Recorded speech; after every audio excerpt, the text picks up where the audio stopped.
Hello there, dear friends, and welcome once again to the Relaxed Fantasy Review. Today, we're continuing on with our series in the brand new Player's Handbook, talking about the mechanics of character building. We're talking about backgrounds right now, possibly the most expanded upon feature in all of character creation. In the 2014 Player's Handbook, backgrounds were simply a role play and thematic heavy choice, which gave you a little bit of skill proficiency, tool, language, and maybe a small feature that would help round your character out. But in the brand new Player's Handbook, they are much more important. Determining your ability score increases that you make a character creation, your origin feat, everybody gets an origin feat now, as well as proficiencies and extra features. Today we're talking about possibly the most common trope that you'll see in adventuring and fantasy, the guard. The city guard, the town guard, the watchman. He is the one who wears armor, walks around with, city-appointed weapons, and keeps the people safe. The city guard works for the governments, or for the mayor, or the king, even. And depending on whether you are just a common street patroller or the royal guardsman, all guards come from a place of protection, and as a guard, it is a very easy place to launch yourself into an adventurer's career. But how does it work mechanically? We'll get into the details in just a moment, but before we do, I'd like to let you know, Relax Fantasy Review has memberships. For just $1 a month, you can support me here on YouTube and get a couple benefits. First, you get a little badge next to your name in the comments, letting folks know that you're a supporter. But also you get early access to my videos. I upload videos Monday, Wednesday, and Friday, and I upload them a day early for members only. If that interests you, you can click the join button just below the video, down there next to the subscribe button. I'd love to see you in the comments with your member badges. And if it doesn't interest you, that's totally fine too. Just watching the video, liking, subscribing, all that good stuff is a great way to support me here on YouTube. So thank you for watching my content.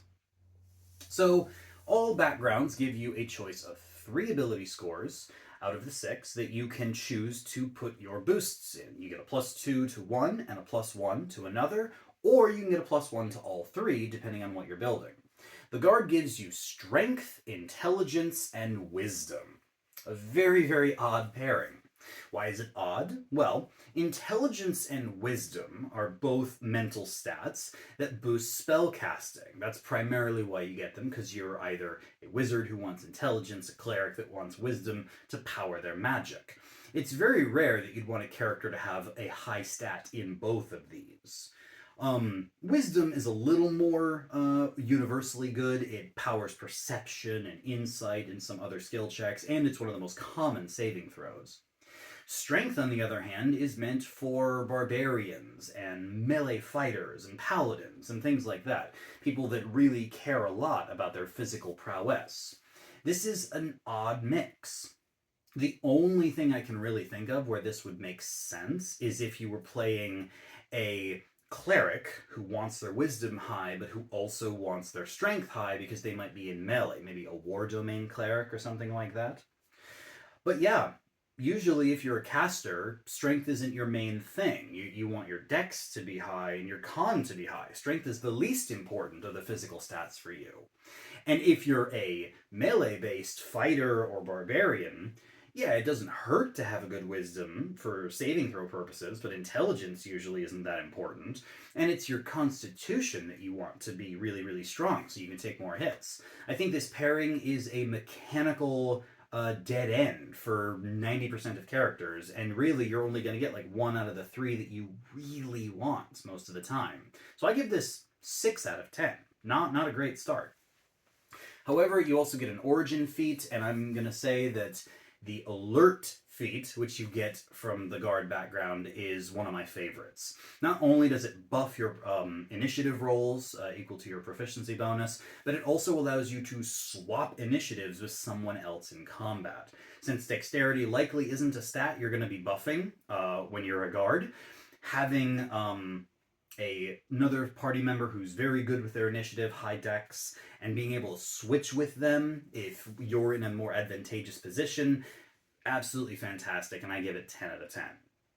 You do still get skill proficiencies from this background. You get athletics and perception. Very useful skills. Athletics is great, especially if you're a strength-based character, for grappling, escaping grapples, doing feats of strength, things like that. It's the only skill that's based in strength. And perception is arguably the best skill in the game, buffing your ability to notice things, see things, and perception checks are so important that passive perception is literally written right there on your character sheet. So I'm going to give them 8 out of 10 and 10 out of 10, respectively. Finally, you do get a tool proficiency from your background, and in this case, it's a gaming set. So you're really good with dice or cards or something like that. That is as niche as it gets, really. You're going to be, doing fine in the taverns, maybe winning a bit of extra gold, but mechanically speaking, this isn't a buff. It's a ribbon feature. I give it 5 out of 10. So overall, the guard is very good in some ways, not so good in others.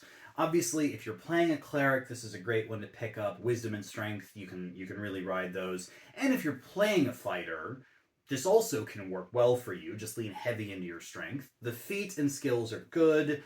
The tool is a dud. Overall, I say the guard is 8 out of 10. It's not useless by any means. You're going to get good stuff out of this. It's just that I wish that the ability scores synergized better together. They really feel like they don't. So yeah, I say 8 out of 10. If you really want the alert feat and the perception skill, this is a great place to get them. So yeah, I think not too bad. 8 out of 10. This has been the Relaxed Fantasy Review. If you enjoyed the video, please like and subscribe down below. Have a look for the join button down there, and keep your eyes peeled for more backgrounds from the brand new Player's Handbook coming down the line soon. Have a good one, my friend.